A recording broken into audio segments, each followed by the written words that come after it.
Welcome to Full Measure. I'm Sharyl Attkisson.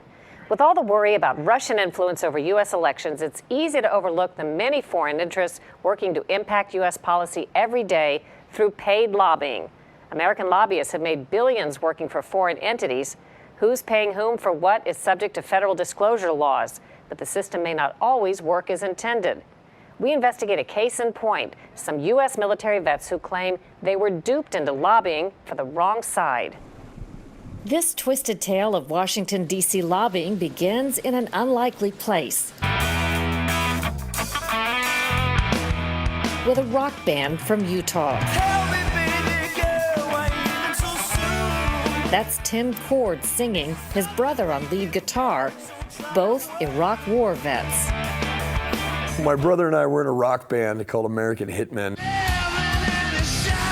So we've kind of made a name for ourselves in the music scene as veterans. They hoped to play at President Trump's inauguration. But when that gig didn't come through, a political contact they'd met on the road offered what sounded like a decent consolation prize. He just said it's going to be an all expenses paid trip for 4 days, basically out to D.C. See how D.C. works is basically how they worded it. It turned out to be a little more than that. Shortly before the trip, one organizer sent an email saying that in Washington, D.C., they'd be visiting with other vets who were pushing to change a new law called JASTA. JASTA is the Justice Against Sponsors of Terrorism Act. It allows families of 9/11 victims to sue Saudi Arabia for any alleged ties to the Islamic extremist terrorist attacks. Saudi Arabia is against the law.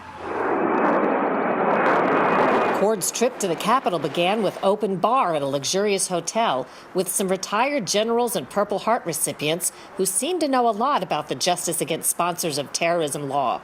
Folders were handed out claiming the law was disastrous for veterans.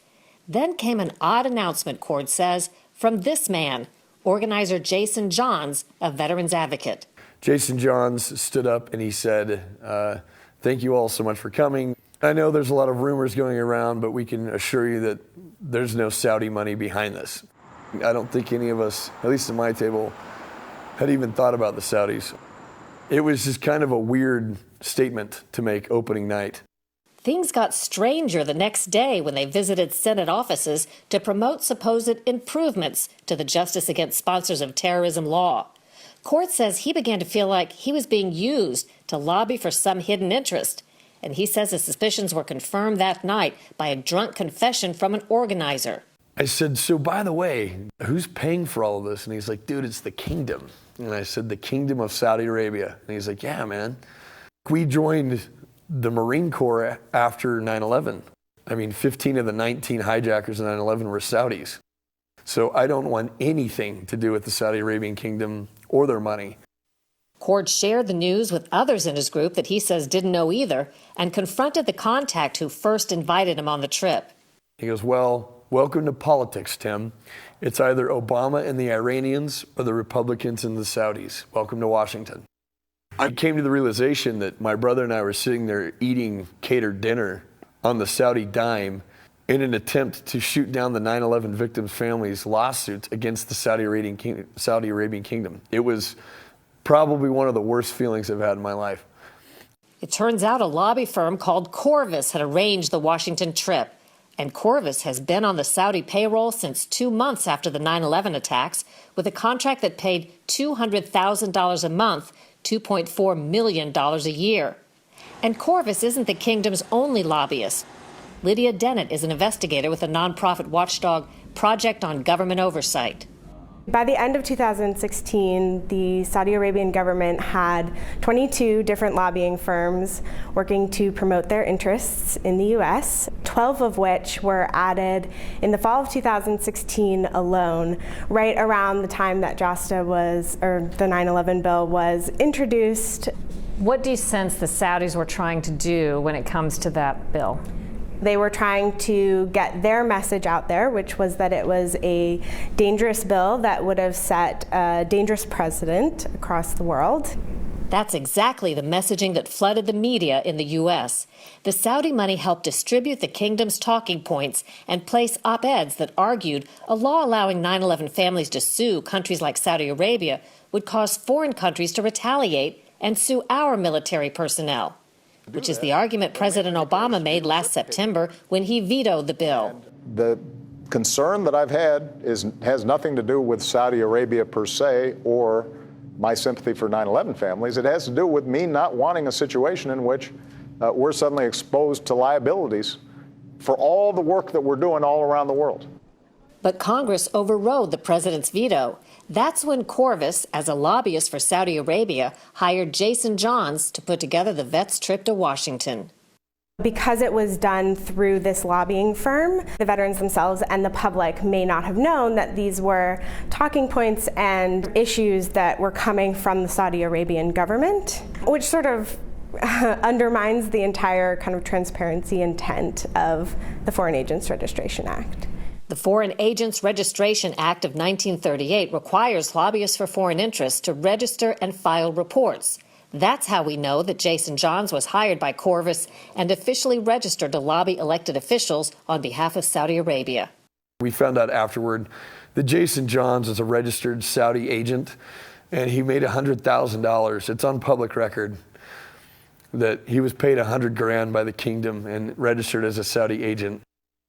By email, Jason Johns told us that vets with ulterior motives are issuing mistruths and false allegations. He declined our request for a one-on-one interview and insisted we interview at least 3 other unnamed vets he would arrange in a group setting with him. We explained that under news policies, we can't agree to terms such as who we must interview. Johns added we shouldn't focus on a few veterans feeling they were duped, but why hundreds volunteered to go to D.C. and speak about why amending JASTA is so vital to them, our currently serving military, and our national security.